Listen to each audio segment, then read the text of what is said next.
Welcome to the shit show.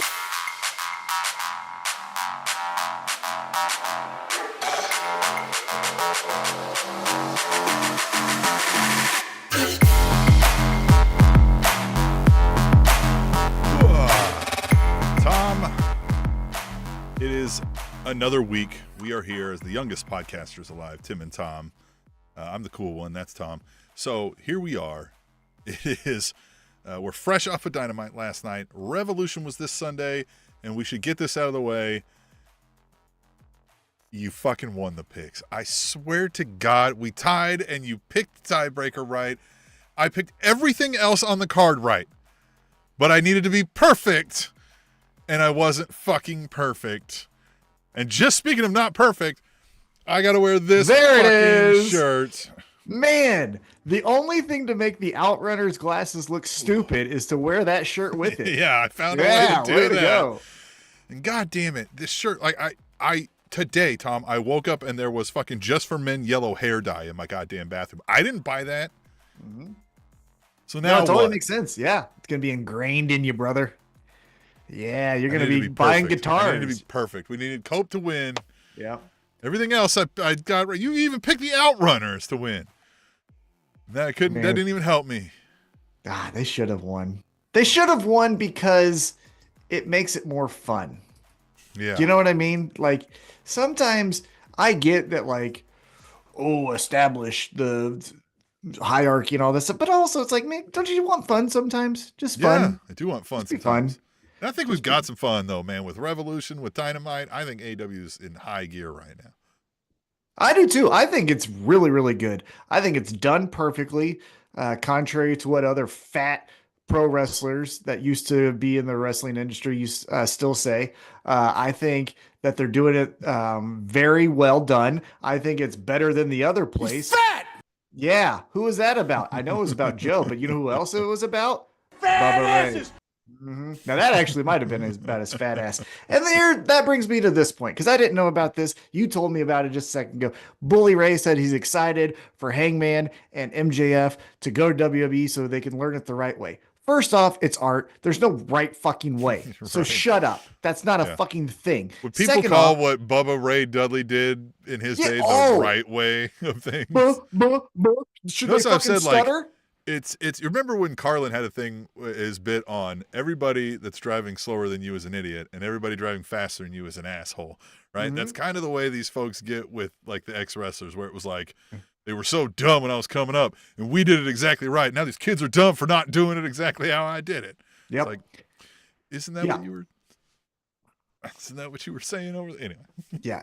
And the other thing too of this whole notion, because I saw a clip of him, because the only thing I've seen of Bully Ray recently is he was doing some reality show and he goes up and down the line and some guy just offers him a handshake and Bully Ray says, "Until you earn it." And I was telling you this off air, and I'll tell it to anyone listening now. That's fucking dumb. You don't know that person's history. What if that person was, a heart surgeon and saved 200 people's lives, or a soldier on the front lines of killing Osama bin Laden or whatever the fuck, right? But no, because they didn't fall backwards on a mat in front of 10,000 people, well, they don't deserve your fucking respect. Tell me the last time you power bombed an octogenarian through a table, you fucking punk. Yeah, until you wear the rebel flag and stutter, you ain't getting a handshake from me, you fucking goof. God, like, shut up. That's the thing. Like, fucking stop taking your guys' shit so serious. Like, obviously you should take it serious in the sense of, I want to do good work and I want to represent what I do in the best possible way. But this whole, like, you can't get in until you do 1,000 Hindu squats. Fuck you. Go fucking do a practice with the Cirque du Soleil and then come back and be like, we're so fucking tough. This day of it needing to be this clandestine secret society and, you know what I mean, showing the proper respect. Like, again, it's not it's a work, but like everybody's in on it, right? So like, and it's also we don't got to do all this. Yeah, and it's also like you're not a tough guy. Like I said last week, you're not a tough guy because you know how to wrestle well or that you know how to take punishment. Case in point, Joey Janela. Everyone listening to the sound of my voice can kick his ass. No one can do the Everyone? matches that he does. Of course. But no one could do the matches he does, right? We saw him in Chicago do a fucking elbow drop through like a 6-pack of Pabst Blue Ribbon off the top of a ladder or some shit, you Hear know? me out. It probably just means you can take an ass whooping better than most. Yeah. That's probably all that really means. Which sucks. It's kind of like the person who that brags about drinking a lot. You're just spending your own money, Yeah. right? Like Right. I'd rather get fucking knocked out in 3 punches, be like, good, now it's done, than fucking keep taking and taking. Like, God damn, this sucks, right? Yeah. You know? But man, can't stop me. Like, Oh, well, you can't stop me. There's nothing I haven't been through. Shut up. Yeah, that fucking tired ass pro wrestling line. Oh, there isn't anything I haven't been through that you couldn't put me through. Okay. All right. Let's just say Jack Perry, you want to be set on fire again? I bet not. You fucking dum-dums. Like, yeah. I heard somebody, this might have been out of wrestling, but it was the somebody was like, I've been called worse by better, Like, that's not saying anything better for you. That's saying somebody better than me still thinks you're an asshole. So Yeah. like, what? Like, Yeah, okay, sure. you just Yeah. that's okay. I'll get better at my insults then and call you something proper then. I would say when I would get kicked out of bars, though, I'd say I've been kicked out of nicer places than this. Yeah. I would But say again, that. it's like, well, okay, well, like that's still not saying anything better for you you. ain't special. That's what I used to think. Yeah. You're no special fucking Yeah. people around here. Yeah. Yeah. Anyhow, but yeah, Bully Ray. Who's the other one?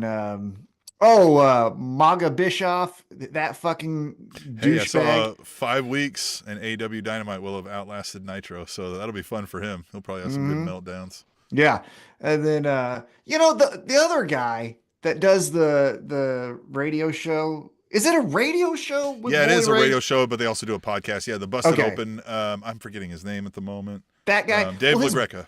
Okay, his brother also does radio. You ever seen him? No.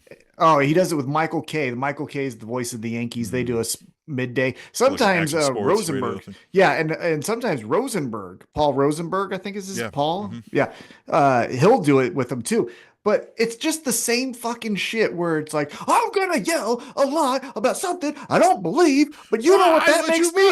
Like that. Yeah. It makes me interesting. It doesn't mean that I'm undisciplined and not fucking well adjusted to society. It just means I'm passionate. You fucking dumb fucks. Like, just because you yell at something doesn't mean you're fucking more in it than the person who says it, straight can't face. wait. And trust me, this is coming from a guy who a couple days ago hammer fisted the office that I'm in and made the person that was holding the meeting end it because they got so nervous. So, like, I know. You know why I love our fans right now, Tom? This community of fans that we have right now is because I think back to about 10 years ago, the community of fans we had then would have put together a 40-minute clip of you yelling about everything you've ever yelled at in the history of this podcast. Well, that's the thing. But it doesn't make me fucking smart. You know what I mean? It doesn't mean like, oh, I'm the wise one. That's true. Yeah, people didn't consider you the goat of of wrestling. They weren't talk. looking to me for the source of truth on today's topics in the fucking world. Like, get over yourself just because you yell about something. Nope. They were looking to drive a truck up your ass, but they were not. Oh man, what a guy! Hope he's doing well. Yeah. So, speaking of the fans that we have now, we want you to get involved. We got some in the chat right now. We've got Fuck Your Mama 2 times. We've got Misfit Mess in here. And everybody's talking to us. Talk to us live as we go through. We're going to talk about Dynamite. We're going to talk about what happened at Revolution. And we want you involved. If you're listening back later on the podcast, you can still get involved in a myriad of ways. We've got an email, aewrapup@gmail.com. More on that in a second. And you can find all the links at allelitewrapup.com for ways to get in touch with us, right? There's the Blue Sky link where Tom and I are sometimes fiercely skeeting away through these events like Revolution and Dynamite. Hey, look, Hangman calls it skeets. Yeah, look, I mean, hey, favor, but listen, I'm gonna go with it. Yeah, right. Hangman says it. I'm gonna do it. I think we did have some fun though during Revolution Dynamite. We had a lot. Although I think you were having some issues at the home front, right? That were keeping you off of the live skeeting. So I filled in for a bit of that, but I think you caught up later in right? Weren't you? Yeah, what the Wasn't something fuck going on was at your it? house? Yeah, what the fuck was I doing? There was some kind of home repair work or Oh, I was something. fixing a toilet. Yeah, I fixed Mm. my toilet, which man, I'm an ugh. I gotta get a raise because I can't be doing that shit. I don't like it. I gotta pay someone to do that. That fucking Do we sucks. have plumbers for this? I don't know Yeah, what's going on yeah. here. But no, so join us doing that. And then back to that email, aewrapup@gmail.com. We want you to get involved. So if you can't be joining us live, you can't, live skeet with us, then you can send us an email. You can type one out. You can send an audio clip. You can send a video clip. And we've got one of those from our senior European correspondent, Ash Hendricks. You ready, Tom? Hell yeah. International correspondent, back in your lives, back in your ears, back in your motherfucking hearts. So, I watched Revolution twice because I wanted to make sure my opinions were the same as when I've watched it the first time, and I wanted to watch it again, and I'm pretty much saying the same opinion. I don't think the main event, Moxley and Edge was that bad. I think the problem is with the pay-per-views in general, because this is why. 3 matches, in my opinion, you can obviously disagree or agree. I felt we had 3 match of the years, one after the other, in Hollywood Ending, the cage match, and Takeshita and Omega, in my opinion. And that's the problem here, because we'll see this every so often in any major wrestling company, when you have bangers that follow each other one after the other, and you go into a main event, especially with the effort and the storyline, even though the storyline sucks, with the effort that they've put into it in the build-up, it makes the main event be unable to stick the landing no matter the quality of the match itself. Not saying that Edge and Moxley was like a super banger, but I'm saying if you put this at a main event of a Dynamite or any other fucking pay-per-view, it's not going to get the heat that I felt like the heat that has been getting since Sunday. So what I'm trying to say here is that maybe it's time for AEW to maybe reformulate the way they do pay-per-views, because when you're doing a 4-hour pay-per-view with 10, 11, 12 matches, you're gonna just burn out the crowd. 4-hour pay-per-views should only be reserved for basically WrestleMania, and this isn't fucking WWE, is it? I feel like they need to formulate the way of how they do the pay-per-views timing-wise and maybe match placement, because I felt like the Hollywood Ending if that was the Hollywood Ending was the main event, it would not have had that reaction. That would have had the same reaction and it would have been fine. So, also, side note, like, why am I still being forced to watch Jay White in any sort of main event capacity? Because Jay White is fucking sucks, bro. Like, fuck out of here with that shit. He's shit. And also, like, what was so frustrating, the most frustrating thing with me was Christian's cash-in, bro, because this is the first time we've done this Money in the Bank-esque fucking guaranteed title shot cash-in AEW. And surely, from a storyline-wise, you want to make sure it works. So Christian has to go over, and he didn't go over, he got choked out. Now he looks like a fucking idiot. Anyway, Dynamite should start anytime soon now, so I guess I'll catch that and we'll see how the fallout from there. But yeah, what do you think? Should they swap up pay-per-views or what? Should there be a change to pay-per-views or should they not? Am I bitching too much? Anyways, it is 1:00. I'm quite tired. I might watch Dynamite tomorrow. Anyway, peace.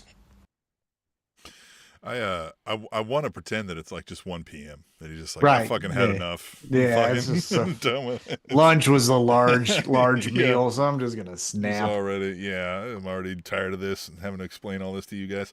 To the larger point, I'll hold back for a second, but I think we found the one person who doesn't like Jay White, Tom.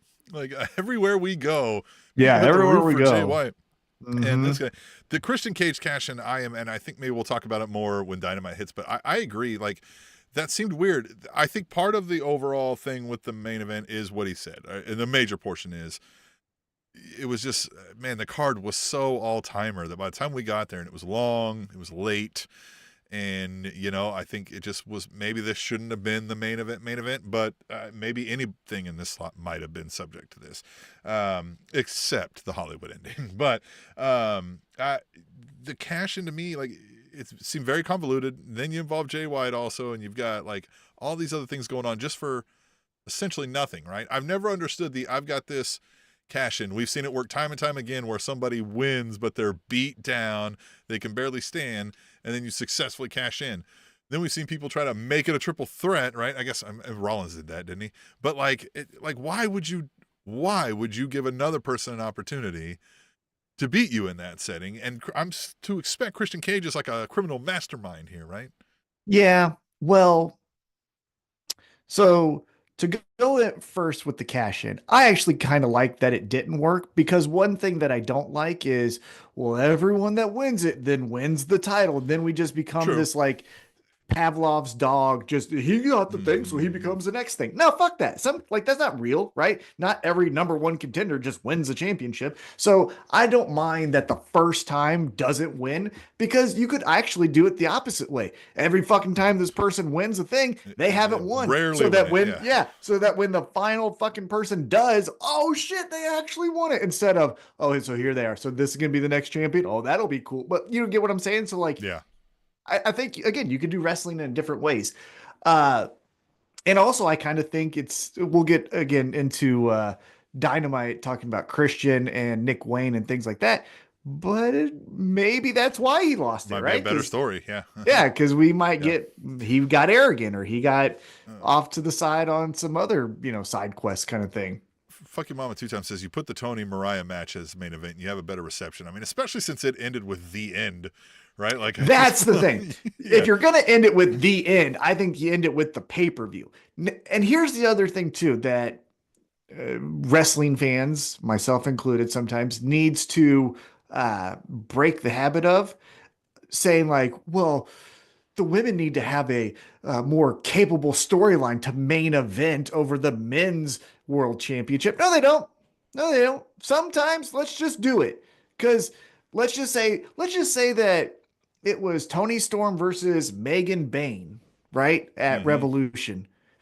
Why couldn't that have gone on last instead of Jon Moxley and Adam Copeland? You get what I'm saying? Like, it doesn't always have to just default to men's match is main event. Unless, and then again, unless you break these barriers to where it's an all-time story. Like, that is an all-time story. So but like, it didn't have to be that to be a main event is what I'm getting at. So, and I've said this where I think AEW takes, especially with like a Dynamite, it is not always the biggest marquee match on the card that goes last, right? And I think that's born out of not everybody sits down and consumes television that way anymore. Yep. Right. And so you might lose people over time. So like if you really want them to see Kenny Omega, put Kenny Omega on first, right? Or you build up a little and then get to him. But if you're waiting until hour 45 minutes in, you might have lost somebody already. I got something else to do. Yeah, I got to fix the toilet, something like that. Here's what I'll say about the everything goes in.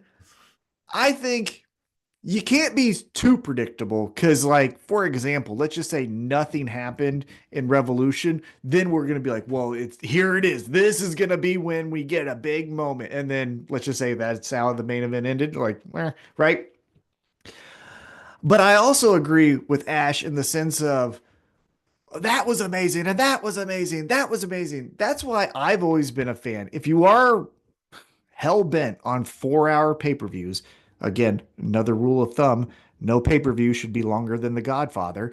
But if you're fucking hell-bent on it, then give me some breakup of it. Give me a promo in between two matches. Don't just do match and match and match. Because again, it's just going to be white noise. Because to be completely transparent for you, the Omega Takeshita and Swerve Ricochet match is the same thing in my head. I don't know the fucking difference between either of them. And the thing is, like, it's just getting late. Like, I understand, like, you can say that's an old guy take, right? But, like, some of you East Coast folks, I don't know how you're doing it either. And it's on a Sunday night, which Misfit Miss says I prefer pay-per-views on Saturdays. If you're going to give me a 4-hour one, give it to me a little earlier on a Saturday, all right? Let's start this thing at 5 on Saturday. Trust me. I was speaking because yesterday I went to the Big 12 men's basketball tournament, and I went to the 11:30 in the morning basketball game start. And that's like, because not everything, I don't know when we thought, when the best time to do something is 9:15. Like, fuck you. No, it isn't, And then even more so, let's again, I would challenge AEW to think outside the bubble. Maybe if you want kids involved in this, tweens, high schoolers that are freshmen, do it earlier because they're going to fucking fall asleep. You know what I mean? Like, because that's the thing too, is like they will, AEW that is, will find anything that they can that shows Kenny Omega or Orange Cassidy interacting with the child fan. But could that child fan watch Revolution on Sunday night? Nope. They don't even make it to the second match before they're fucking passed out. So, like, again, and lastly, I'll say, break some norms. Break some norms.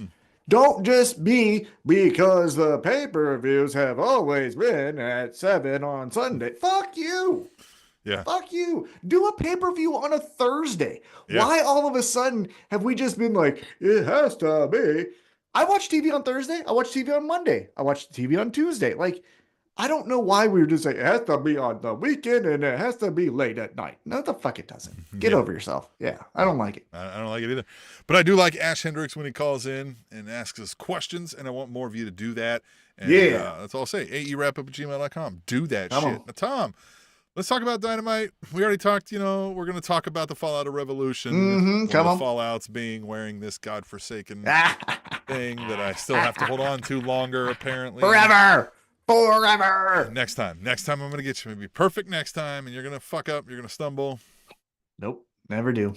Hey, so it kicked off. Dynamite, that was. Me stumble? Yeah, right. What do you think? I am a poor. Kenny Omega kicks off Dynamite, and he's like, hey. Looked like he just got done playing some pickup basketball. Yeah, which I told you about that, right? So they do the benefit basketball game at my high school. Mm-hmm. Kenny Omega, don't try out for the Raptors because nope. I just named the worst team I could think of. Yeah. Like, no, he not even on the bubble to steal a Madness term. I don't even know if he could have made my high school basketball team, like this year's high school basketball team. But he kicks it off, and he kind of, I don't know, says a lot of nothing, right? In the sense of, I'm the new champ. Isn't that crazy? And I want to make sure that this champion means you're the best in the world. Then why have a heavyweight championship?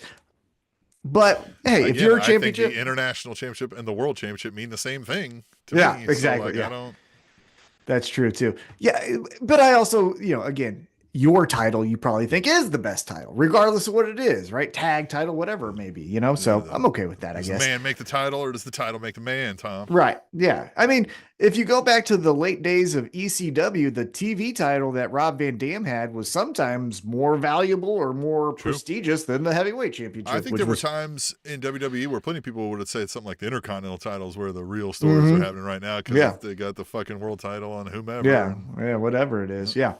So he essentially says a lot of nothing, but he says essentially, hey, I'm ready to face the winner of this tournament. Then he's again doing I'll sign your action figures and take a picture and all this. And then the ops walk out. And Shibata, who's in this upcoming tournament, does this stare down.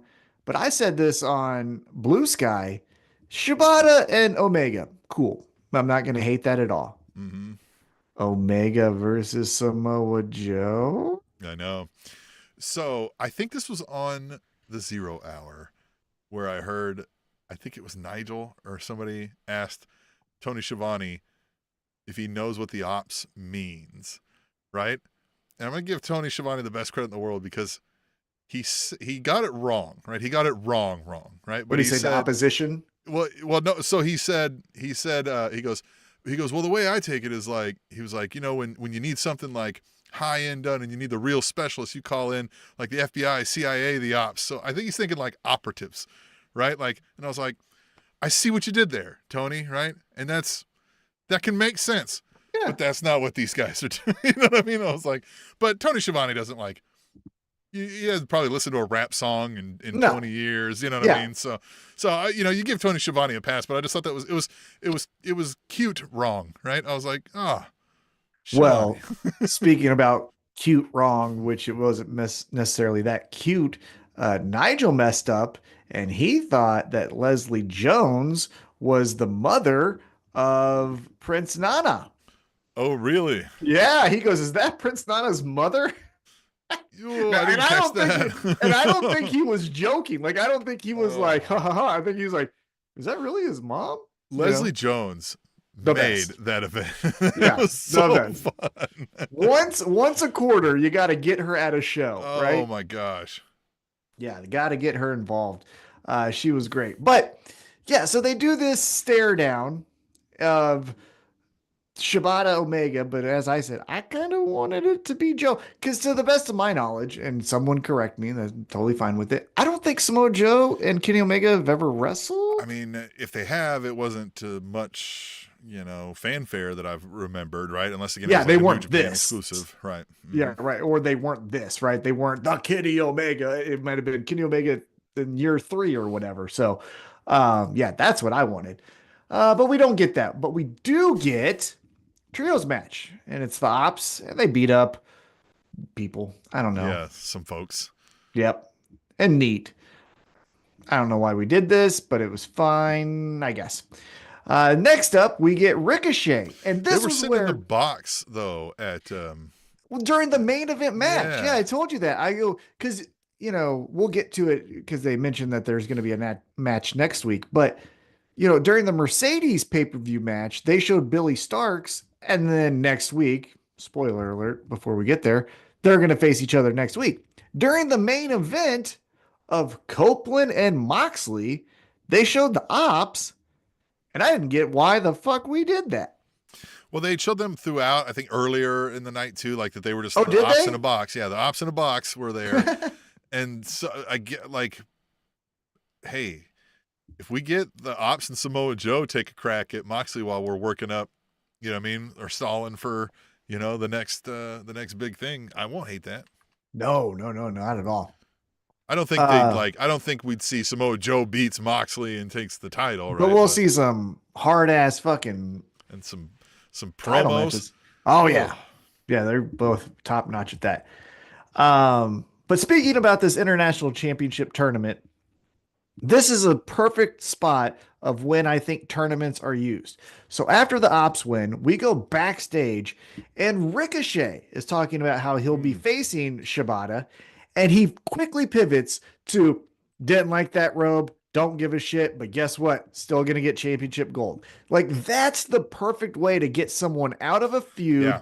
doesn't really miss a beat, and gets right at it. Now, So if you plan it right, after all your major events of the year, right? Let's say it's the All In, it's the yeah, thing, boom. right? You have a tournament right afterwards. Tournament of and something, you right? can take a Women's lot of or people whatever. away Yeah. from revenge by getting Yep. into a tournament. Yeah, just doing a silly, rematch for no reason. So let's quickly talk about the Ricochet Swerve match at the pay-per-view. I thought this was really done well. I personally thought, outside of the Hollywood ending, this was my second favorite match of the night. What did you say? I think the match was really good. I guess I thought, you know, every match we can dream of what twists and turns and what heel turns or whatever will happen. But I thought this is one where we were going to get something, right? So it kind of shocked me, I'll say. But seeing how the rest of everything played out, it fits and it didn't need it, right? I guess I was not.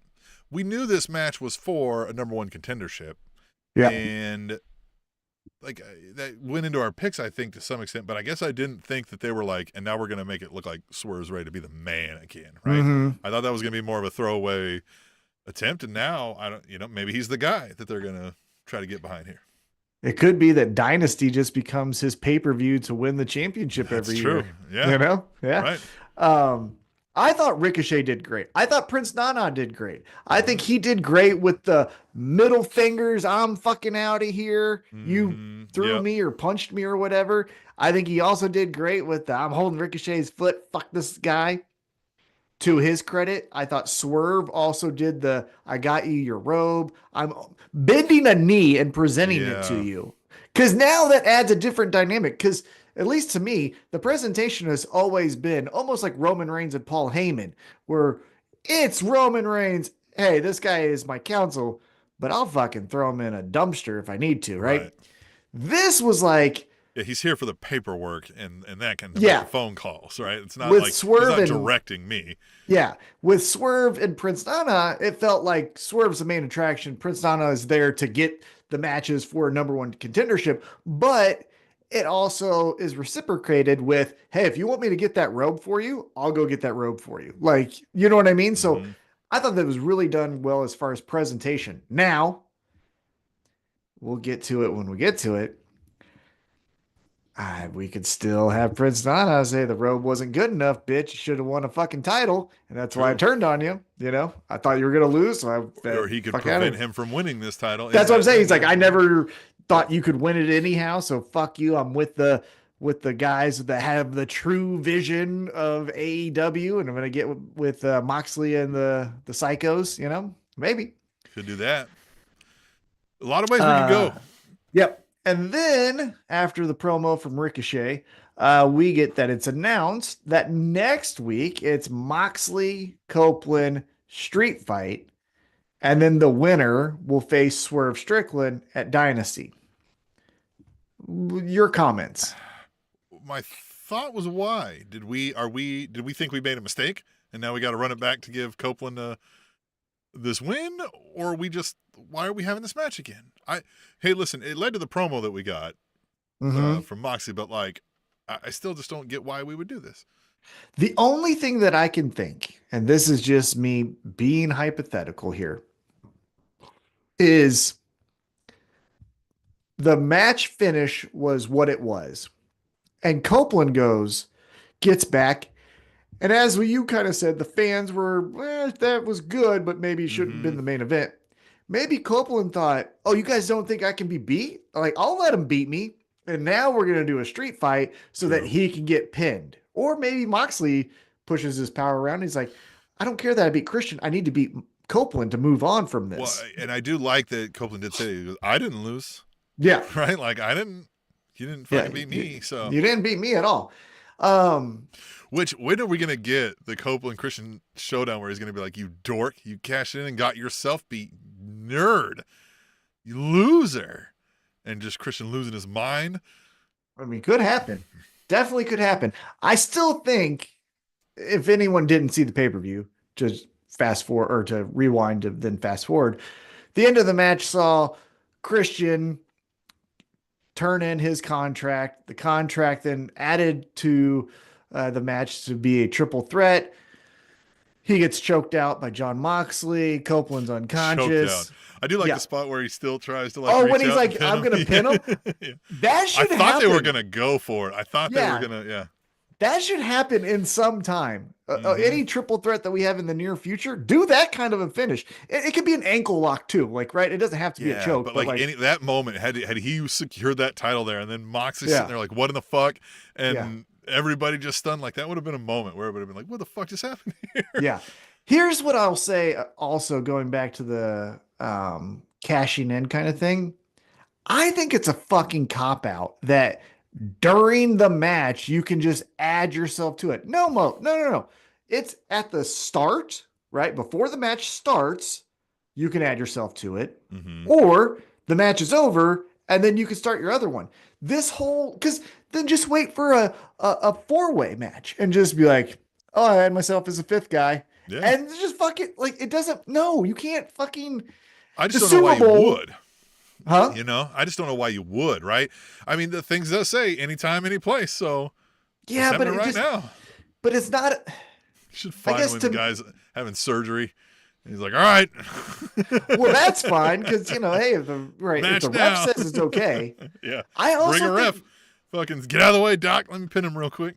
Well, I also think there should be some push. Again, to sophisticate this type of contract. If we do move forward with continuing this, the ref should be like, no. We're not gonna, like you said, he's in the fucking hospital. We're not doing a match in a hospital. Shut the fuck up. So Christian You know? Cage did say, I didn't want it to be a triple threat. I told him as when Copeland wins, then I want Yeah. the thing, which is not what happened, No. right? Like you can Right. see that. I Yeah. do think it's weird that they have this extra wrinkle, and I understand like it's an extra wrinkle, so you don't want to shy away from it sometimes, but that they have to sign it before it becomes legal, and somebody else can steal it and sign it. What was the point of winning a match then? I would just again, Yeah, it's kind of like wait. that Continental Classic. Like, why would I go through the whole tournament if I can I'll just just wait. challenge the winner for Yeah, one and match? then just yeah, instead of going through that whole thing. So yeah, we get that. Oh, this was my last comment about that. I'm not a big fan, probably if you listened last week, you heard my comments as well, of the championship match then goes to, the winner then goes to the pay-per-view to face the number one contender, because that makes it feel like the number one contender is the actual champion. You're right. Yeah. Because I know. you have to go through an extra match, Yeah. but I don't as the What number we one did contender. with the Kenny Omega thing. Yeah. Yeah, that's what I'm saying. The same thing, Yeah. where it's like, no, that doesn't make any sense. And where were we at? Where we start talking? Was this the Moxley promo? Is this where? Next up is the Moxley promo. So yeah. Oh man. So actually before that, we do get a quick interaction between Swerve and Copeland, basically saying, if we need to fight, we'll fight. Fun. Wasn't bad though. I kind of No, like how no. Cope approached it. Yeah. I like Yeah. Then we get John Moxley, and John Moxley is just, to his credit, saying like, hey, Copeland is actually better than I thought. Yeah, he sold him real well where he was like, I underestimated him. Like, I was beating the shit out of this guy. He couldn't stand. He was pissing himself, but his eyes were glazed. He was ready to go. I was like, oh, shit. Yeah. Like, oh, man, I know he was hurt, but, like, he didn't care. Right? And and then he also said like, oh, but you're going to cry foul because I beat Christian and not you. Well, which, I mean, he's not wrong there either. Yeah. So he goes, street fight. You take the rules. I'll take your excuses. I like that line. Yeah. And then he did the whole, my dad always said, measure twice, cut once. Mm-hmm. Brother, from your book, it didn't seem like your dad wanted to tell you too many things. So I don't know if that was true, but again, it's pro wrestling. I'm not trying to be an asshole, but he says he never makes the same mistake twice. Mm-hmm. I will say this. I did see somebody say, hey, listen, if we're taking the Death Riders thing on its surface, we couldn't have had Cope win here because, like, Moxie's the whole time has been saying somebody from this younger generation has to step up, and just Copeland took it from him. He's fucking older than Moxley is, right? Mm-hmm. So, like, it just doesn't work, right? Like, so, and now if that's Swerve and not like a Darby or somebody else, like, I'm not afraid of that either. I think that's fine, but, like, I do kind of agree that, like, maybe we were all like, oh, and then this could happen, and then Jay White's involved, and whatever. It doesn't really feel right for what the Death Riders have been saying or doing. Exactly. Yep, I agree. All right, we get back into the ring with some tag team action. We get Hologram with Harley Graham and Powerhouse Hobbs taking on Brian Cage and how do you say? Dralistico? Yeah, Dralistico. Dralistico with the Beast Mortis. What? I don't get any of this.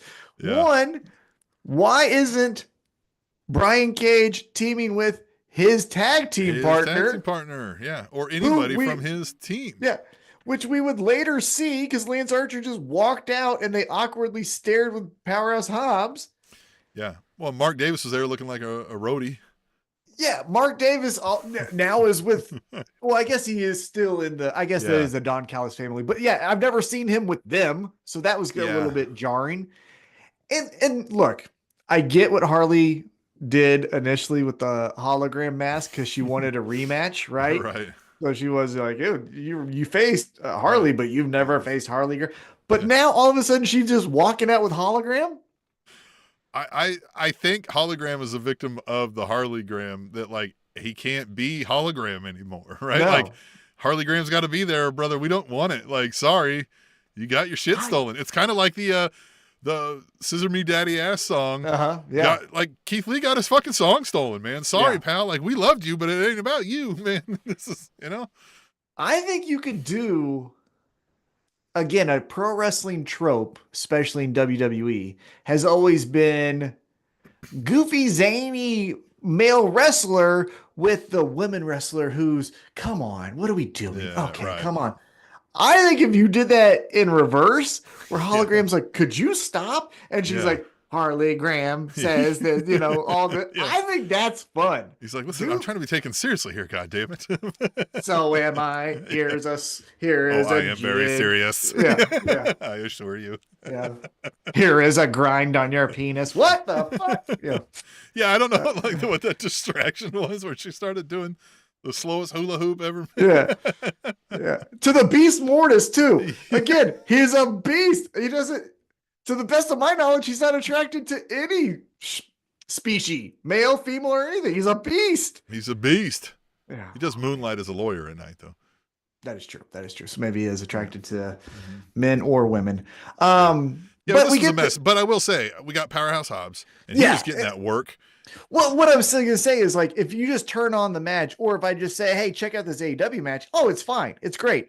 But if you think about it for a second, you're just like, there's a lot of shit here that doesn't make sense. But again, Powerhouse Hobbs, Hologram. It was cool to see Hologram on Dynamite, not always on Collision, right? I think that's a good thing to like, hey, move him to the other show sometimes. Hobbs gets the victory. And then afterwards, that's when Mark Davis and Lance Archer walk out, and then like Cage, Archer, and Davis are like, "What's up?" And Paris is like, "You're a bitch." Brian Cage was in that match because he was the only one who could get the timing right on the suplex from the jump out of the ring spot. They probably tried everybody in the back, and they were like, "Fuck it, Brian Cage has got to go in." Yeah, because who actually can do it the best? The first person I can remember seeing doing it was Bobby Lashley. Remember when he did it to in AEW to Kenny King? Kenny King did it off the top rope and he fucking caught him and he's like, "Nope, bitch, I got you right here." Do you remember that? I don't remember that. No, oh, I do. Yeah, I was Bobby like, "Oh, Lashley. Bobby Lashley." Oh, in TNA, in TNA, in TNA, yeah, in TNA Yeah. when he did it there, he was like, "Ah, motherfucker, Kenny King, I got you." I remember I was like, "God, both guys are awesome in that spot." But yeah, so we'll see what Hobbs does here. I would say There's not much here. Like we like Hobbs, and it's a great get him in the ring. Everybody wants to chant meat. Everybody loves him, but like we're not doing anything with him here, right? Like he's just a big show spot. Well, because a lot has me just questioning what we're doing. So are we done with Big Bill? That'd be the first question. Well, because I think the learning tree might be done, and we'll talk maybe more right? about Yeah. Chris Jericho. But so are we done with Big Bill? 2, if Hobbs is being taunted by Lance Archer and Brian Cage, does he just run this back with Hologram? Does that make them a team? Or does he say, I got to get someone bigger? Here's Big Bill. fill in the blank. Yeah, lots to unpack there. We'll see what happens. Okay, so let's keep it going. We go back to Revolution and we get an interview with the Hurt Syndicate. And MVP says, these guys are the baddest. They don't want a week off, but I'm going to tell them to take a week off.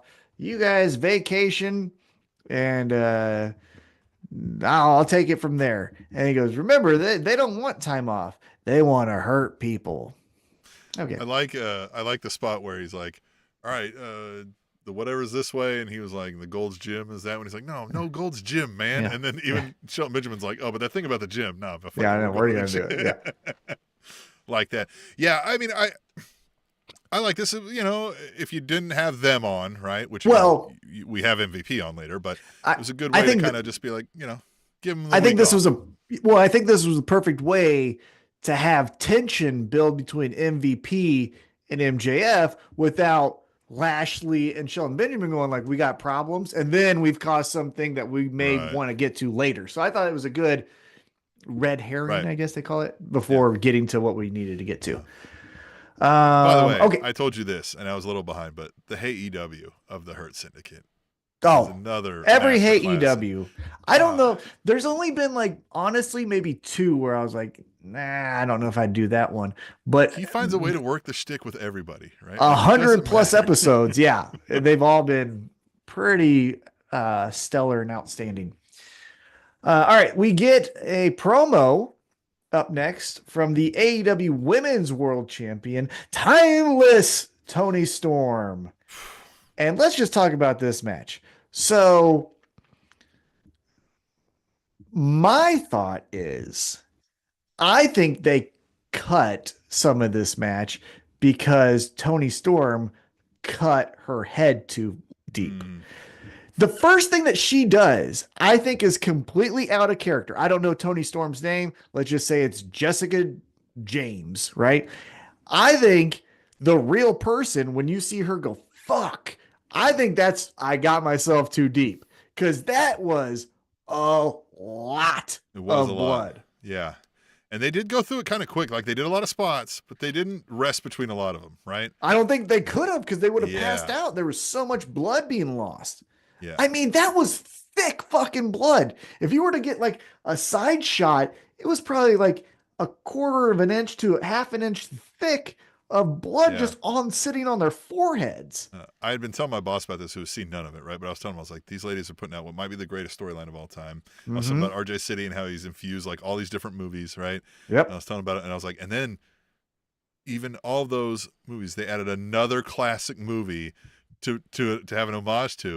And he was like, what was that? And I was like, fucking Kickboxer. Yeah. And he's like, what? And I was like, yeah. Yeah. Well, they had the tape fist and the glass. He was like, man. And then we were Yeah. talking about if any of the kids were able to catch that reference, right? I was like, well, it popped Tom and I, so I know Yeah. it worked. Well, you know what? I think it did get the I eat, breathe, and sleep pro wrestling. I bet you they thought it was a homage to Ian and Axel Rotten in ECW when they did a Taipei death match the entire Right. time. That's how they started the fucking thing, was let's check this out.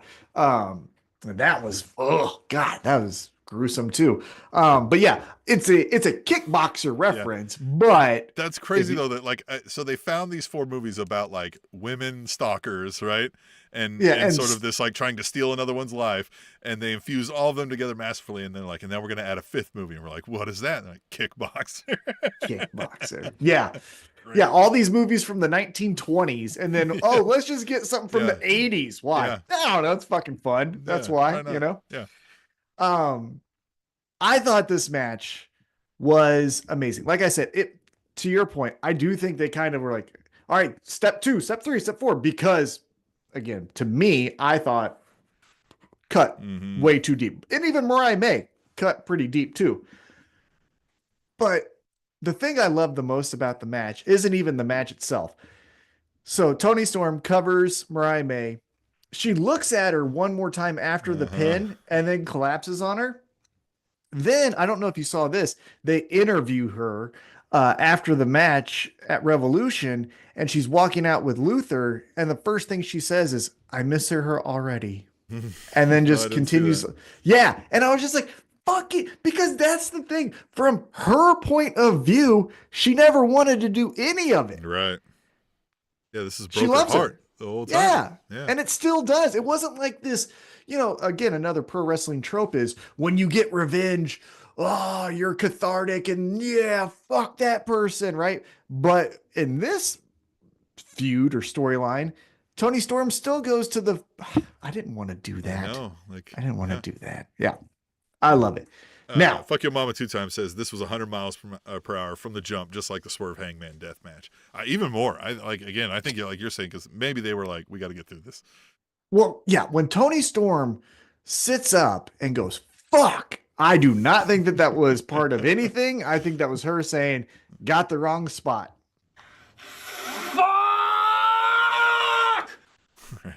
That was probably internally what she was saying. But she said it audibly. So here on Wednesday night, she talks about, promo. oh, this was great. And I don't want to do it disservice by trying to quote it, but she has things in there with like, let's get the orgy started. Oh yeah, what she said, she was like, it's gonna be, yeah, she said basically like, come on, who's fucking next? Yeah. And she was like, but I promise you it's gonna be messy and it's gonna be sweaty, which was a great line. Yep. And yeah, she said nobody swings like Tony Storm. So ladies, put your keys in the bowl and let's get this orgy started. And I was just like, what the The fuck? best. Just so great. The best. She's the best.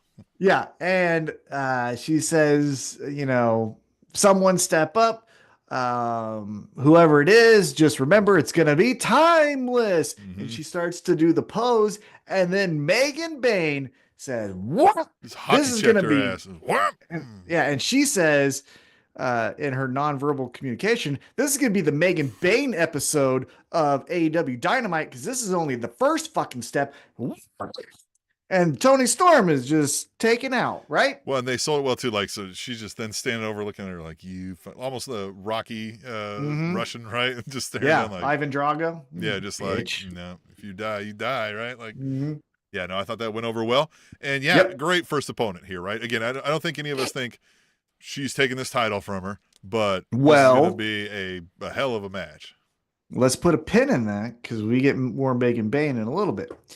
Next up, we get some in-ring action, and it's that AEW Dynasty International Championship Eliminator Tournament match. Rolls right off the tongue. Mm-hmm. It's the Beast Mortos versus the Wild Card. And Tim, we had theories of who we wanted or who we thought the Wild Card would be. Who did you first think the Wild Card was going to be? I thought this was setting up for Okada. I thought he was going to say, I'm the greatest tournament wrestler. I hear you got a tournament, and that could help me take Kenny Omega's title from him while proving I'm the greatest bitch. And then I thought we were going to get the whole unification thing, and there you go. I love that. I do love that. I still think we're doing it as far as the title unification. Yeah, but we're not using this tournament as the vessel, obviously. Yeah, I thought it was going to be this young man right here, Jack Perry, because since he lost that TNT championship, we saw him once in New Japan wrestling that hybrid, whatever we're calling it with AEW. And that's it. He lost that match in New Japan. And where the fuck is he? I miss him. We just had that little bits of, like there was that Danny Garcia thing.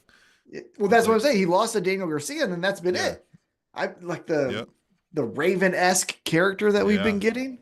Yeah, it's true. He was like just taking the burnings and the beatdowns. Yeah. What's up with Jack Perry? Where's he at? I don't know. And Anna Jay was like, I'm going to fight everyone as quick as possible. She gets 2 title shots against the TBS and women's champion, loses both, and I guess see ya. Bye-bye. I don't know. But the wild card was Speedball Mike Bailey. And your observation, I think, was the best one. Share with the people. He looks like Mark Marrow's kid, right? Like he does. Yeah. You got the Billy Ray Cyrus mullet going on. If you were to tell me that Mark Marrow and Sable had a kid, that would be what it would look like right there. Have we checked? Do we know who? I don't know anything about him. Yeah. I know he's Canadian, he says. Well, Sable's Canadian. Right? Maybe. I don't know. Well, you could also give up a kid for adoption. Maybe they did and said, I don't want this thing. See ya. Put that shit in Canada or something. I don't know. Got to hit the road, kid. Got to get to the next town. Okay. I don't know. Adoption's real. So maybe. But yeah, it's Speedball Mike Bailey. Hey, listen, I've heard a lot of the name, right? And I've heard a lot of people were excited. I don't think it's our bag, right? I don't think we're like really into this look and feel and this type of wrestling. I'll say, he's quick, he's athletic. Yeah, but so is everyone. Yeah, I know. That's kind of what just look at Evil Uno.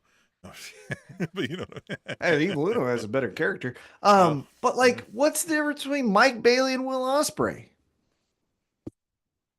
Yeah. Nothing. Yeah. Like, and I get it. I'm only judging this off of one match because I could have easily said that about Ricochet, but then look at what Ricochet's done. No, so I'll give him time. Nothing has moved me yet. I didn't like coming out the gate. I wasn't like, oh, I see why everybody's all over this guy. And man, Mortos. it's the Beast Mortos. Do you know what you have in this fucking guy? Well, I was pissed at why is Mortos have to be the only one who doesn't get to know who his opponent is. Like he couldn't prepare properly. He should get his lawyering skills up to speed and go challenge this. Just be like, I deserve, he deserves the first shot, whoever wins this. The Beast Mortos. I don't know that these motherfuckers understand the shit that they got with him. Yeah, they try to turn him heel.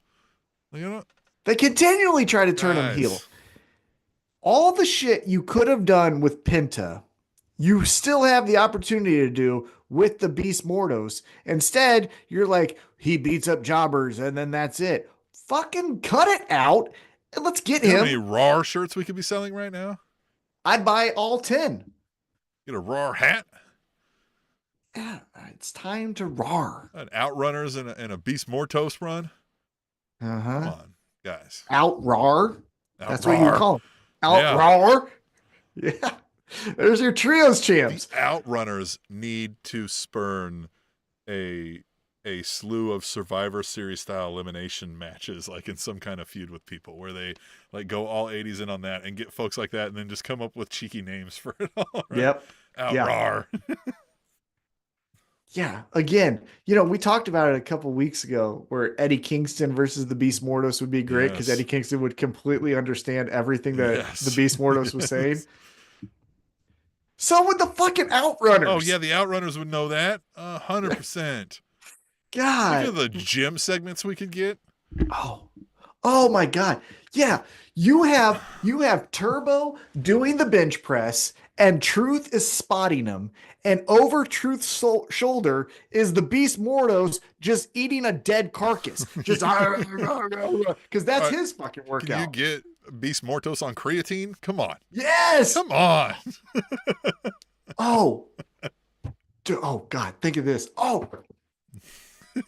Think of this. This is the segment. This is the quick shot that you do. Because it could be this quick too, where you could say, after the break, we'll see the Outrunners and the Beast Mortos in trios action. And then before you go to commercial, you go to like an 80s style promo and it's in a kitchen and they go left to right.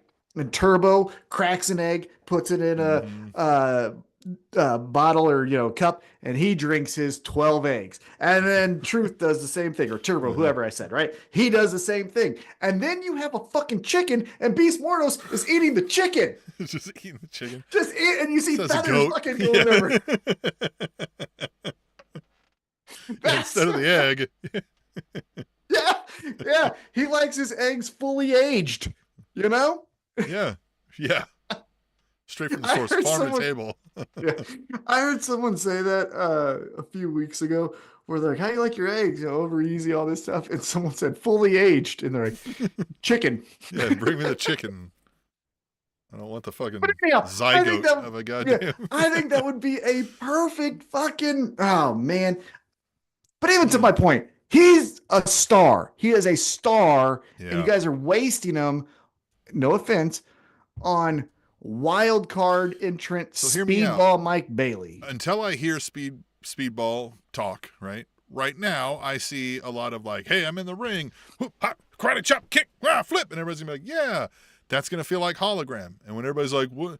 Hologram is just in this match. Because we're not telling any stories with it. That's just a look at all the flips and kicks I can do, right? That's why I've said, like, this isn't any storytelling going on here, right? Now, with Speedball here, this is one match, it's a tournament, so right. I'm not looking for that, but. Can I tell you who I think he took the spot of, though? Sammy Guevara. What the fuck is the difference between Mike Bailey and Sammy Guevara? Except for right now, we love Mike Bailey. Less punchable face, I guess. I don't know. That not by much, right? Yeah, not by much. Not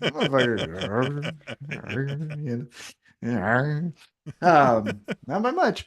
Smile a little too much to be in a fight here, guy. Yeah.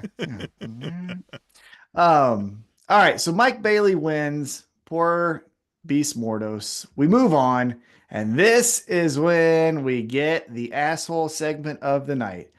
Renee Paquette is backstage with the patriarchy, and Christian Cage says, "You're related to John Moxley. I don't want to talk to you." And then she tries to answer, "What do you not get? The fuck out of here." Beat it, toots. And Renee's like, "Good, I get a fucking paycheck anyhow. I'm out here."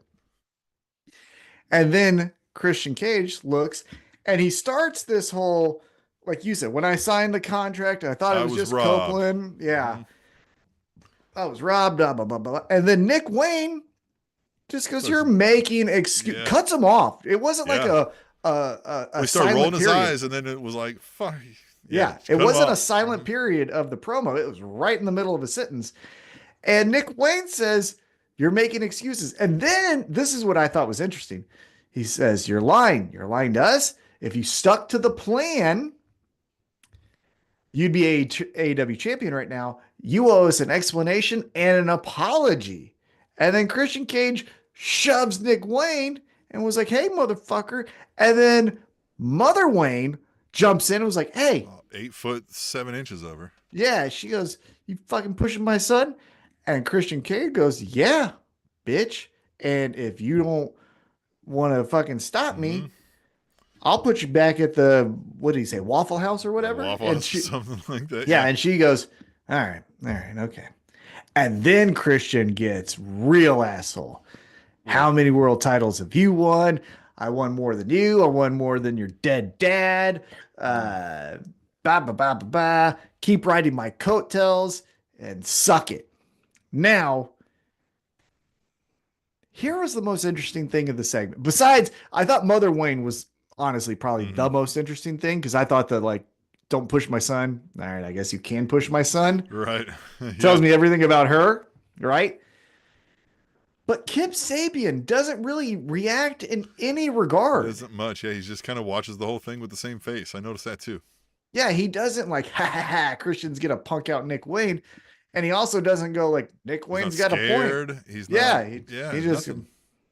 I thought that was the most interesting thing as far as moving forward, what we do. So we shall see. Yeah, I do think we are at least setting the early things for Edge and Christian to have some kind of showdown. Cope and Christian, right, to have some kind of showdown, because I feel like neither of them are long for this in-ring work, right? And we're gonna get something between these two and with these two, right? And so, like, the longer they're in completely different things, so we might start seeing the patriarchy ending soon.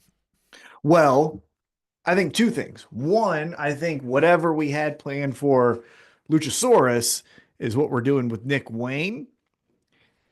And I also think Christian isn't just going to lose this match when it was Copeland versus Moxley, and then next week in the street fight go like, well, I lost, so I'm not going to get involved again. I think he's going to get involved. Yeah. So I don't know how we get there with, because they're currently involved in this thing now where they're, against each other. But we could revisit the idea I had where Nick Wayne's still getting out of line, and it's time to call in Uncle Adam, right? And Uncle Adam will set you straight if you're not going to listen to Dad. Mm-hmm. Then we get heel Adam Copeland, which is the better Adam Copeland. But it would take some work to get there right now with their current, storyline projection. But again, yeah, to me, again, you can't call yourself rated R and you don't do anything rated R. Yeah. In this world, obviously hitting someone in the head with a fucking chair, but you get what I'm saying. Like, yeah. So yeah, I don't know. I'm interested in next week because I do think Christian gets involved somehow, which may mean Nick Wayne gets involved of, oh, you just gonna punk me out and think you get away with it, super kick you, you ain't winning the championship or something. I don't know. Something I think we're gonna get. Or hear me out. What if he's been at signing conventions? What if Luchasaurus is ready to come back? I would be so happy to see Luchasaurus again. You do Christian and Kip Sabian versus Nick Wayne and Luchasaurus. That'd be easy. That'd be fun. Wouldn't hate it. Wouldn't hate that. Nope. All right, let's Kill keep switch, it going. You mean? No, I mean Luchasaurus. You know why? Because he's a dinosaur. Yeah, I still think part of that was, weren't they getting sued over the masks? So like, no, it's not a dinosaur mask. No, Something. It's Kill Switch guy. Yep. Okay, so let's keep it going. We go back to Revolution and we get a very interesting quick 5 seconds where Lexi Nair is attempting to talk to MJF, and we see MJF in his locker room, and he calls himself a fraud and he punches a mirror, and then he says, "Get the fuck out of here." He doesn't say fuck, but get the fuck out of here, right? What'd you think of that first part? I like that. And, this kind of goes back to the match at Revolution when MJF lost it. It was like, why him? Why him and not me? Right? Like, he's, and we get, Hangman talks about this later, but yeah, I said his beef was never with Hangman here. His beef was with you ungrateful fans who haven't seen. I liked his line when he's like, you had the fortune of being born in a generation to witness the greatest to ever do it, and you chose him. Like, you chose him. That's great. Yeah. Yeah. And so then we go right into an MJF promo, and to kind of save us on time here, essentially he's like, fuck Hangman. This ain't over. And then before he kind of goes on to doing the next thing, MVP walks out. And we Which, get man, when that this. music hit, I was really like, what? Yeah. Right? Like, my mind started racing a bunch of ways because I never put those two together, right? I instantly was like, where are we going with this? And side note, before we get back into the promo here, this is what I want more of AEW to do. I want more of the Elite bumping into the Hurt Syndicate. I want more of Hangman bumping into the Beast Mortos. Like, I want more of these things that keep on staying separate to be clashing into each other. Beast Mortos feels made for the Dark Order, doesn't he? Yeah. God. I mean, he does. Like, that's the perfect. Yeah. I want, Roosh and Kenny Omega. You get what I'm saying? Like, just two things that I'm like, I didn't see that coming. Like, things like that. The Outrunners and the Righteous. Yeah. Like, you know what I mean? Just bounce these fucking people into each other. Fucking Mama Two Times says MJF took that angel wings in the face. Yeah, he did. Yeah. He did. Whew, that was a scary spot. I was like, uh-oh. Fucking. Yeah. He took it right to the face. But MVP walks up and they do this whole thing. MVP, MJF, and then they hug each other. We're best friends. Yeah, that was great. Cool. And then MVP, long story short, or short story long, whatever the fuck they say here. Long story short, that's it. My brain isn't dumb. Ha! MVP says, I've known this guy forever. And guess what? Now he's a bitch. And he basically says, like, no one fears you. No one thinks you're the shit. Mm-hmm. So if you want to be the shit again, come where they hurt people. And he tries to hand him a card. Even says, I know I was handing out cards before, but that's not, Yeah, what does he say here? He goes, He says, this is actually like an invitation, right? This isn't just a card saying, goes, get to know me. I forget how he worded it, but. This business card is a golden ticket. Maybe it's time for you and me to talk some business. Mm-hmm. And then MJF goes, immediately was like, here, bitch. Yeah. Do you realize who the fuck I am? I ain't that 18-year-old. And MJF is like, you know who I am? I'm the longest reigning champion in AEW history. And MVP goes, yeah, was. Mm-hmm. And then MJF is like, I'll take the card. Yeah. And then they walk off and we see MJF put the card in his coat pocket and we move on. What do you make of all of this? Well, fuck your mama 2 times in the chat here. Reminder, everybody should get in the live stream and talk to us in the chat. He says, I'm so down for MJF to link up with the Hurt Syndicate. He's going to get even more jack being next to Bobby and Shelton. And I don't know if we get fully there, right? I don't know that we're going to see MJF as like the Sami Zayn of the Hurt Syndicate, right? Right, yeah. You could get some good stuff out of that. I just don't think that's where we're going here. But I do think maybe we get something here. I don't even know, like, because I think like they're the tag champs though, so you can't really start pitting him against like Bobby Lashley right now, right? So I don't know where this goes. Maybe you do. Well, you could easily kind of do a inner circle-esque type thing that MJF pulls again, where he's ringside for the Hurt Syndicate match. He does the wrong thing and pulls on Bobby Lashley's foot instead of the other guy's foot. They lose the tag championships. MJF meant nothing by it. And then that's how we get to it. We could easily do that. Lucky Mama 2 times says it's going to be like when Owen joined the Nation. That was good. Good times. Yeah. Good. Could he be the New Age Nugget? Wouldn't hate it. Yeah. Wouldn't hate it. If anyone could do it, it would be him. I just realized that my fucking action figure here is all off-centered. Look at his fucking head. Like this shirt? Yeah, but look. Look. But look at this. There's his fur there. Yeah. No fur there. Fur there. No fur there. Anyhow, just noticed that. I digress. I thought this was interesting. I don't know what we're going to do. To be honest with you, I kind of don't want to do anything. I kind of just want this to be another person doesn't believe in MJF. I don't necessarily want it to be MJF joins the Hurt Syndicate. I want maybe another person next week to be like, oh, this guy, the guy that was your longest reigning champion, and then like we get a whole AEW picks on MJF kind of storyline by saying we used to fear this guy. I think if you did want to do that, the payoff would be Platinum Max Caster does this open challenge and says, no, MJF, come out. I want you, MJF. And he's like, are you fucking serious? Me? You're Finally, calling yeah. me? Yeah. Like, do something like that. I wouldn't hate that. I don't know, but we're going to get something out of it. MJF, it looks like he will have a decision to make. And then we go to commercial break. We come back, and here it is Platinum Max Caster. He says, let's get this chant going. Yeah. Platinum Max Caster is the best wrestler alive. Platinum Max Caster is the best wrestler alive, right? And this probably was my favorite open challenge that Max Caster's done. So he says, all right, let's see who's going to survive the best wrestler alive. Takeshita walks out. This is when he goes, why did you answer this? You know I'll beat you. Like, what are we doing here? He goes, you probably want me to join the Don Callis family.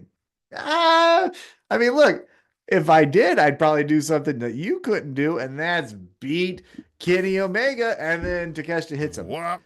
Yeah. One thing I also liked is they were chanting something in the crowd. Oh, they chanted, you fucked up. Yeah. And he's like, thank you so much. I don't need your advice right now. Yeah. And then there was another thing where they started chanting something and he just goes, stop. Yeah. Yeah. This is great. And I was saying this to somebody on Blue Sky. I don't think this might be but a couple of weeks before we actually get folks chanting the let's go, Max. You're the best. I mean, it's just, he's killing it with this right now. Like, it's so fun. It's, I like the guy now. Like, I don't know what's going on. Like, I'm rooting for him. I want him to get this win. I've always liked him. I've taken the same approach that I have taken with MMA fighters, where I want to know as little as possible about the actual humans. Just so I've heard maybe there are things that he ain't the best about, but I ain't knowing it. I don't want to learn it unless it's obviously, he killed someone or, the real shit. But like, I don't want to know if he's any of that stuff. Right. I think he's great. And I thought this was great too. And again, we get here, Takeshita hits him with the forearm, then he pulls his head up. He's like, that ain't good enough. Then he hits him with the Blue Thunder Bomb, and he wins. Cool. Takeshita gets his win back. Obviously, he lost his title against Kenny Omega. Cool way. I would have had one other thing. I would have had Don Callis walk out with him. Yeah. Kind of felt weird that he just walked out by himself. Or Mark Davis, one of them. Don Callis, family was very splintered tonight. Mm-hmm. I don't know what that's about. Yeah. Okay, what do we got? Next up, oh, hey, Chris Jericho talked. And then we get to the women's match. And it's Penelope Ford versus Willow Nightingale. And you sent me a meme of like someone coloring, and it's like all this dark. Their whole mind and world is black. Yeah. And then like, oh, hey, it's Willow. It's Willow. And that's exactly how I am. Yeah. When she does that kick, the dun dun dun dun dun, I just, it's, yeah. How can you not? Yeah. Yeah. I could, maybe that's what I should do before my work meetings is just the dun dun dun dun dun dun dun dun. Just walk into every, yeah. And then when she gets on the ropes and she does that thing. Oh. Yeah. How can you not get pumped? She's the best. Side note. I was going to mention this during the Tony Storm segment, but I'll mention it now. This is my opinion. Crucify me if you'd like. The story of Mariah May and Tony Storm is light years ahead of what they tried to do with Statlander and Willow to go into their street fight. I think I prefer the street fight, just the street fight of Willow and Statlander over Tony Storm or Mariah. Yeah. I Look, think both that's, are awesome. yeah. No, I get what you're saying there. Yeah. Yeah, but like if I were to watch a match back, I'd watch the Willow and Statlander before I'd watch Tony Yeah. and Mariah. Yeah. Because I The think, Tony and Mariah thing too, also, you like, it was backed by so much of the story and that, you know, yeah, got you into yeah, it, right? As a standalone right. match, you're probably right. Well, because and also like for the match, I mean, right when you see that blood, you're kind of like, what the fuck? Like you're kind of bought in because of the blood, not necessarily a suplex or, Right. in the case of Statlander, a splits into thumbtacks, Yeah. vagina first. That is still the craziest move. Yeah. I can't. Yeah. I'm not a woman, obviously, but I mean, if you didn't know, and I don't. What? I mean, I know I haven't done anything like that since the 90s. I don't know if you can get anyone to do it again. Yeah. Say, okay, so you saw that. So it's obviously she's okay. Would you do it? I don't think anyone else would say nope. yes. Nope. That was enough. Nope. Yeah. All right. So let's get back into Dynamite. I have a feeling Tony Storm would sign up for it, but yeah. She's a psycho. God bless her. Yeah. The best wrestler in the world. The best wrestler in the world. Not even a close second. Yeah, no, this Like, is 1A, 1B, yeah. 2, 3. I shouldn't say that. There are close seconds. Hangman, there are other people, but she is clearly number one, I should say. Clearly. God, she's the best. But in this match, we get Penelope Ford, Willow Nightingale. Here's what I'll say. And this is just me as an observer. I've never suplexed anyone. Obviously, I've watched wrestling for 30 plus years, so I have a little bit of I know what I'm seeing kind of stuff, but I'm not in the weeds of pro wrestling. Mm-hmm. Is Penelope Ford good? Yeah, I don't. Her matches seem clunky a lot of the time. Yeah, and she's if it's not winning anything, so yeah.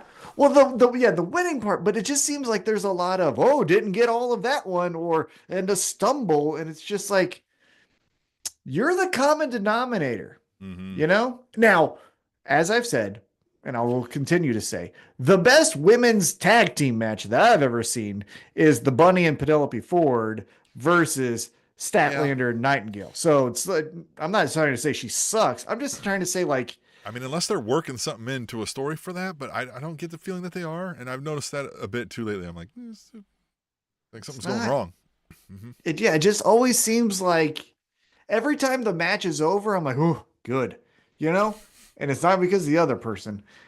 So yeah.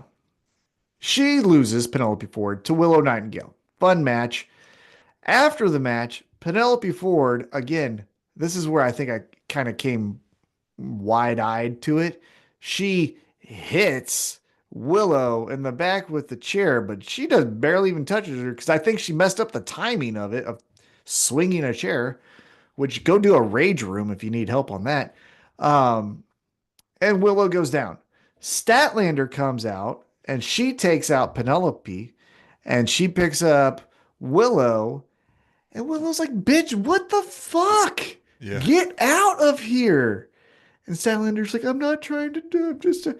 And then let's take the pin out of it. Megan Bain says, I'm that bitch. And whop, gets. Don't fuck with my prison bitch is basically what she which is Penelope Ford. Gets both of these girls. And then she says, bow down. And she does the F5 to Statlander. What's up? Two segments in with Megan Bain being that girl.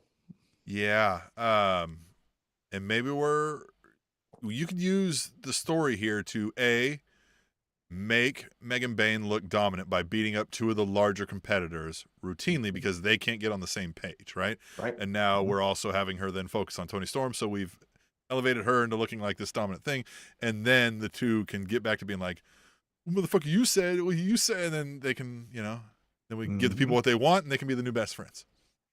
They could steal you got to give the people what they want. They could, since the best friends aren't doing it anymore, I'd do Best that. friends can't be the best friends now, right? So And then, yeah. make them the best friends. And she can just Come take on. it from there. She was one of them. She was a third of it. Yeah. She was a third of So it. she can make it like the new wouldn't DX. Yeah. Mhm. She can be like You the go Triple H. back, you go back to your blood. And then, Right. yeah, she brings out, oh, Yeah, we get a new best friends. yeah, she brings out pretty Peter Avalon. And he's like, yeah. Well, And so he you plays have the role Willow of, come out, and then you bring out like a tag team. So now we need like the Outrunners. Like, yep. you know, Yep. new best friends right there.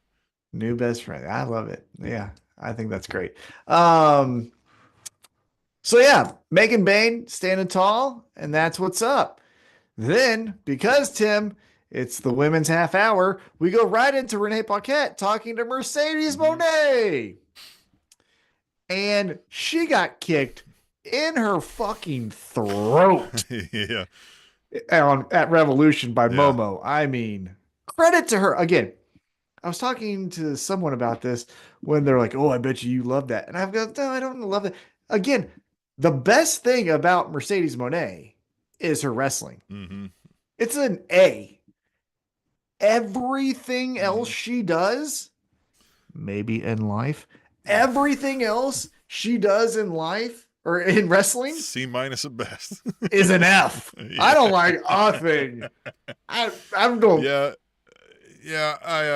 And this, albeit, so this with Billy, the hell's her name? Starks. Billy Yeah. Starks. I was about to say Billy Squire.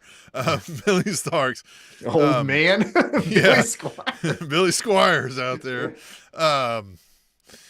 Man, this didn't go well, right? Billy Starks, I get what they're trying to do, and you know, they're friends or whatever, and she, you know, so they're trying to get her a good spot here. But Billy Starks was struggling through this promo. And the correct response was for Mercedes to laugh at her like she did when she was like, and then I'm going to take that time. She just was like, she was like, no. Like, that was the correct response, because I went away from that being like, man, it feels like we're forcing this, right? Yeah. Good thing, at least as I perceive it, that we're going to do this match next week. It's not going to be a pay-per-view match, which will be good. Right. This isn't a long build, hopefully, unless they keep it. Well, I think this is leading to Athena versus Mercedes. Yeah. Now, here's the thing. I don't think you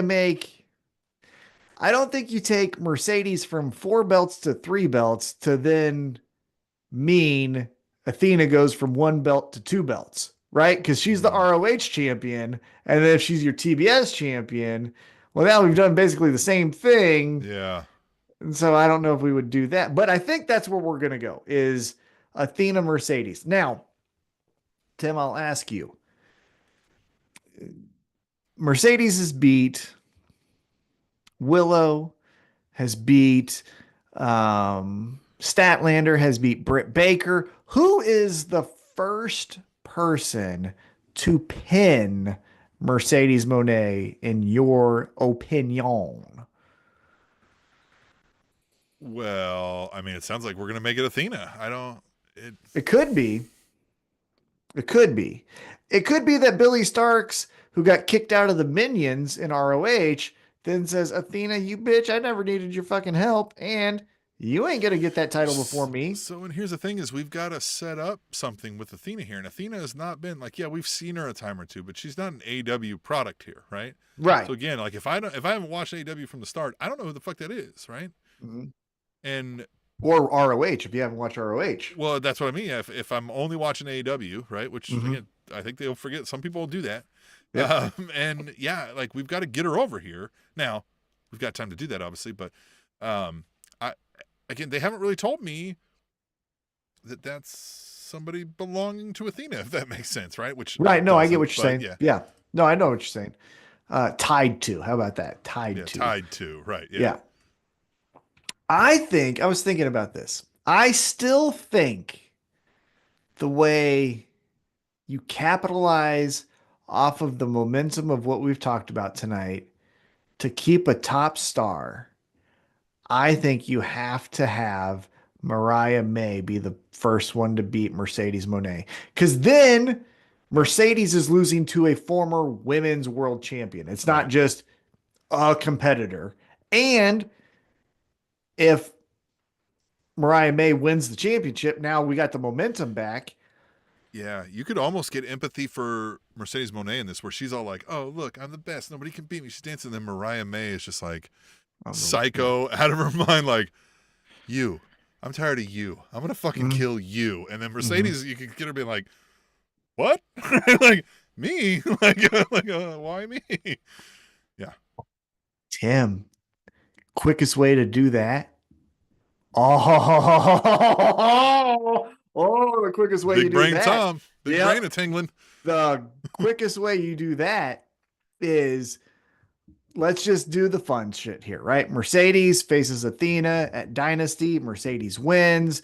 We get Billy Starks, Athena for the AEW Women's World Championship Part 3. Fine. Mercedes then on Dynamite goes, hey, I'm the best here. I'm obviously the greatest TBS champion alive or ever, right? It's time for me to go to Hollywood. You know who just had a Hollywood ending So and like, ain't what'd you trying to fucking hear, say? yeah, and isn't trying to hear the words That could be Hollywood or yeah, don't ever fucking say that word again. don't say Hollywood around or near me. And then that's how it goes right there. Fuck your mama 2 times says, but you're now making Mariah the first to win both belts. Yeah. I don't see why Okay. not. I don't see that as a bad Fuck thing. yeah. Mm-hmm. Yeah.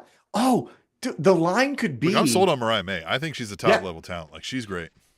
And the best way that I've seen Mariah, and again, short time here, I know, but the best presentation of Mariah is step on your neck. I'm the queen of this shit.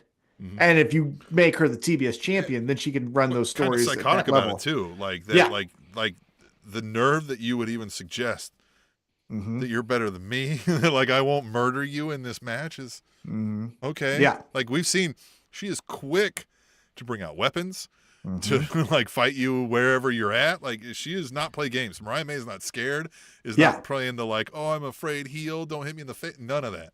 Mariah May is ready and to she'll bring accept your death to match. Yeah, and she'll accept your match. You want to do a Tijuana street fight? Cool. You want to do a Hollywood ending? Cool. So like, she is ready to bring death to you. Yeah. Let's name the place. Let's go. Yeah, because Mercedes could say, it's on for me to go to places like Hollywood to get my start. And then you could just have Mariah May say, you want your start in Hollywood? I'll give you a Hollywood ending. You could get her to say, there's no woman in AEW, there's no woman in Japan, there's no woman in up north, there's no woman in heaven or hell that could stop me. And then you get Mariah May being like, I'm sorry, what'd you say? Yeah, if you wanted to play the hell part. Yes. Like, well, let me introduce like you to the woman from hell. Let's see if that's true or not.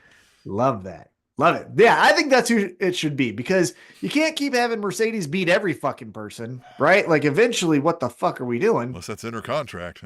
She pulled the Kurt Angle, like, I don't lose. Yeah, well, I mean, you can tell when she's gonna lose. Yeah. At least in WWE, you could definitely tell when she was gonna lose, because she'd let you know before the fucking bell even rang. She was all right, then we afterwards even too. Charlotte. Anyhow, all right, then we get into Will Ospreay, and I like what he said as far as the subject matter, but I didn't like this promo. Just kind of felt filler. I didn't need you to bond with me over, shared marriage gripes, Yeah. And what if I'm not fucking married? I don't know what the hell you're talking about. I just think you're in a bad relationship. Yeah. Like, well, like you don't relate to that because your wife knows already you would have jumped off the cage. Like, she wouldn't have even told you to not. She was just going to know you're going to do it. Yeah. Yeah. And that's another thing. How are you with a lady who doesn't know you're already planning to do it? Yeah. He's asking you. She should have known. Yeah. Yeah. You guys don't communicate well enough, it seems like. You should be a little more open with each other. Yeah. Are you guys doing love dates where you're learning more about the inner workings of each other's hearts? Yeah. The goal is to become one. You have to blend, Yeah. Yeah. Take a page out of the Acclaims book and scissor your feelings together. I'm going to write this down. I'm going to scissor my feelings tonight. Yeah, there you go. Right there. But he basically says, hey, all in, I want to be the AEW champion. Yep. Okay. Y'all in. So question, Uh-huh. question. Isn't All In July? Yeah. Yeah. What are you going to It's do between March. now and then? Yeah. Yeah. What are you gonna We're going to have a do? lot of title matches between now and then. I Yeah. guarantee you. There's going to be at least 5 of them, right? So, like, at least. Yeah. I At didn't least. get the whole. So I'm looking at All In Texas. So is there something between Dynasty and All In, right? So what's Yeah, there has to be Dynamites. well, yeah, I mean there's that, but I mean like just yeah. as far as big programs, yeah, I don't know. Yeah, you would think so. Hold on, let me do AEW. Oh, they're saying it's in June this year is All In. Okay, AEW pay-per-view schedule 2025. Let's see. List of AEW pay-per-views. Here we go. 2025. Was Dynasty. tournament. Is that what? Yeah. We got Dynasty, which is already going to be Swerve. Mm-hmm. Double or Nothing, which is how I've been told. Maybe this has changed. I thought that was your WrestleMania. Yeah, I hate to use that word, but like I thought that was your premier event. Oh, Was I always Double thought it or was Nothing. All In was what I thought. Well, I thought it was All Out because remember, All In is new, right? Well, All In was the first one that was before. Yeah, but I mean, we were Yeah. doing AEW pay-per-views, and yeah, I guess I know what you're saying, but so yeah, maybe it is All In. So, Seems like they treated Revolution like it, man. This shit was Yeah. a banger this year. But what are you gonna do for Double or Nothing then? You're just gonna say skip that shit? I mean, it'll just be a pay-per-view. Because then you're gonna have to say theoretically, let's just say we are banking on All In for Will Ospreay. That means that Will Ospreay, because you're gonna put him on pay-per-view, Mm-hmm. has to have a program for April 6th, and then a program for May 25th, and then start the program and get it, popping. Yeah, July unless what we 12th. do is, well, yeah, because he already called a shot for All In, so it'd be weird if he got it at Double or Nothing and then That's lost. that's what. Yeah. Well, I don't know. If you just would have said it, I would have been fine with it. Here's another thing too. He could fail to get there, and that could be part of his story. He doesn't get the title shot at All In, then he's like, "What's wrong with me?" I know what's gonna happen. Is Kyle Fletcher gonna fuck him over? Well, that could, something there. But although he said, like, hopefully the next time I see him, I can still be the better man because he's like put over. So I think they are done for a while. I'm looking at this schedule here. Forbidden Door, August 24th, is in London. And that motherfucker is apparently, from what I know, is English. And so having him win the championship in London, huh? Is he English, really? Is he? I don't know. That, is bro. he Australian? No, Is think he? he's I don't English. know. I don't know. Look, you Or is talk. he Australian? I don't know. Yeah, you talk that It's way. Aussie Open. Was that? I don't know. Right. Yeah, I don't know what fucking country from. You're not from here, motherfucker. Get out. No, I'm kidding. I'm not Trumper. So yeah, it just felt weird. Now, I digress because maybe this is where we're going. He says that I'm on another level. I'm looking at the All In banner, Texas. That's where I'm probably going to call my shot. Immediately, we go backstage to Switchblade Jay White, and he's like, "Why they keep keeping me and you away from each other? Yeah. I'm better than you, and you know He it." stopped the interview and was like, "Will, yeah, Mhm. you again, funny, yeah, Yeah. It was So talking a lot of maybe, shit." yeah, maybe that's where we go because he then answers the, "Did he hit Copeland on purpose?" He said, "Of course not." Next week, John Moxley, Copeland. So does he get involved in this too? Yes. Yes. So Yes, does he Christian does. Cage also get involved in this? And then Yes. yeah. Oh, you're gonna get all the fun. You're gonna get the Yeah. dun, dun, ba, da, dun, da, do, but it's a street fight, right? You know, you're Yeah, gonna that's get true. all that Yeah. stuff. So maybe Jay White, Will Ospreay is what we get for Maybe Forbidden or for Dynasty. We'll see. or Double We or shall Nothing see. even. We can get to that. Yeah, Double or Nothing. Yeah, we'll see. Okay, so then after Renee does that, we go to commercial break. Then we're back to Renee. I'm just realizing a lot of promos, A lot which of I know. Renee. Mhm. Yeah, I don't necessarily hate, but Renee's talking to That's Hangman. a new, right? So they're ending a lot of things at Revolutions. Now we got to Yeah. kind of get going. Yeah. Renee's talking to Hangman. Who did he get a haircut? That haircut look. Yeah, it doesn't looks like a. Yeah. Look like a cocker spaniel that just Looks like came from the salon. looks like he's starring in the next season of Stranger Things. Yeah. Or he just looks like a cowboy with a receding hairline. Oh, if I perm it, Yeah. it'll look like there's more there. Nope. It's like he Nope. told the barber take a few inches off, and the guy took a little more than he expected. Yeah. I said like, "God 2. damn it." Well, I thought you said 6. I gotta look You like think I'm that? wearing Soul Glow over here. Yeah. So she's talking to Hangman, and before they really even say anything, MJF walks right into him and shoulder checks him. And again, another great moment from Renee. Renee's like, I ain't getting involved. Fuck this. I'm out of here, and takes off. And we get this thing where Hangman is like, saw through your mask. Or no, he says, hey, last week you tried to set me on fire. I don't believe you. Mm-hmm. I don't believe you. And Sunday, I saw through who you don't are. believe you. Yeah, you care about these fucking people. You care what they think about you. And MJF goes, oh, really? Well, I saw through your bullshit because I know you don't think that you deserve their love. Mm-hmm. Ooh. They still, even at MJF, as he's breaking down, right, and having this existential crisis, is still finding ways to fucking put a bullet in the back of Hangman's head and fuck him up. Well, because then he goes into you know what? I'm moving on from you because I'm going to become the world champion. You're never going to do it. You know why? Because you're going to crawl that fucking mountain inch by inch, and you're going to get right to that championship title match, and you're going to fucking lose, and you're falling down the hill. So he addressed the elephant in the room he was like, I guess this is it. Forevermore, we're linked here, right? Like, we're going to be in this race, and I'm going to be winning it the whole time. Like, I'm going to win more titles. You're never going to touch it again. Like, yeah, lean into it. Yeah, and he cuts him down. He goes, I'm going to win it, like you said, over and over, which you should never want to do because that means you're going to lose. But I get what you're saying. You're going to... Was it Christian who did that? Who was like, when they were like, I'm 15-time champion, they were like, that's amazing. You lost the world title 14 times. Or I think he said that to the Dudleys, right? Was it? Yeah. Was he the one when they were that? tag champs because they were like, we're the "That's best amazing." tag team of all time. And he's like, really? Won 18 titles. He's like, that's amazing. You lost the tag team title 17 times. 17 times, yeah.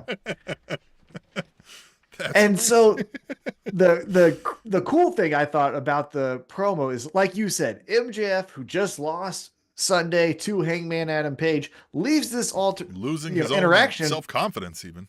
But he leaves this interaction with doing I'll be laughing at you as you fall down the mountain. And the only thing Hangman has to say is, well, I guess we'll see, huh? But Yeah, you've won. No, you. Yeah, you're right. Yeah. You know you've won. We were like, well, I guess we'll see. Yep. You lost. If you ever like say that again, bitch, it's like, all right, well, you lost. Yep. Oh yeah. Oh yeah. Oh yeah. Well, yeah. Guess we'll see. No what's one up. liked you. Yeah. No one or another one, the we'll see, or the no one asked for your opinion. I won then.